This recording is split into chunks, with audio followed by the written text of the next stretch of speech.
இரவு நேர வேலை என்பது இப்போது அதிகரித்து விட்டது. அது ஆணுக்கும் சரி பெண்ணுக்கும் சரி. இதுவே குழந்தையின்மையை உருவாக்குகிறது.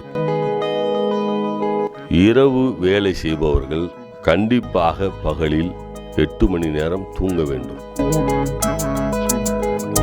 அப்படி தூங்கவில்லை என்று சொன்னால் என்ன நடக்கும் என்று சொன்னால் உடல் பலவீனம் அடையும், தாம்பத்திய குறைபாடு ஏற்படும், மூளைச்சூடு அதிகரித்து தூக்கமின்மை வந்துவிடும். சம்பாதிக்க இரவு வேலைக்கு செல்கிறவர்கள் சம்பாதித்த பணத்தை எல்லாம் மருத்துவமனைக்கு செலவு செய்ய வேண்டியிருக்கும்.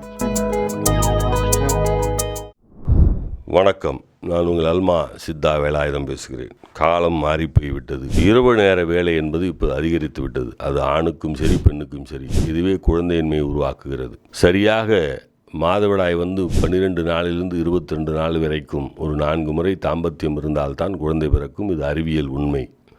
ஆனால் அந்த 12 நாளுக்கு 6 நாளைக்கு பெண்களுக்கு நைட் ஷிஃப்ட்டும் ஆண்களுக்கு 6 நாளைக்கு நைட் ஷிஃப்ட்டும் போயிடும். அப்போது தாம்பத்திய நிலை ஏற்படாது. குழந்தையின்மைக்கு இது ஒரு மிக முக்கிய காரணம்.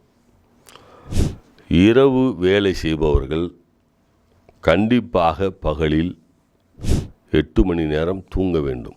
அப்படி தூங்கவில்லை என்று சொன்னால் என்ன நடக்கும் என்று சொன்னால் உடல் பலவீனம் அடையும், வயது ஆக ஆக உடல் சத்தை இழக்கும், தாம்பத்திய குறைபாடு ஏற்படும், மூளைச்சூடு அதிகரித்து தூக்கமின்மை வந்துவிடும். சம்பாதிக்க இரவு வேலைக்கு செல்கிறவர்கள் சம்பாதித்த பணத்தை எல்லாம் மருத்துவமனைக்கு செலவு செய்ய வேண்டியிருக்கும். தயவு செய்து இரவு வேலை செய்பவர்கள் காலையில் வந்தவுடன் உணவருந்திவிட்டு உறங்கச் சென்று விடுங்கள். 8 மணி நேரம் கண்டிப்பாக தூங்க பழகி கொள்ளுங்கள்.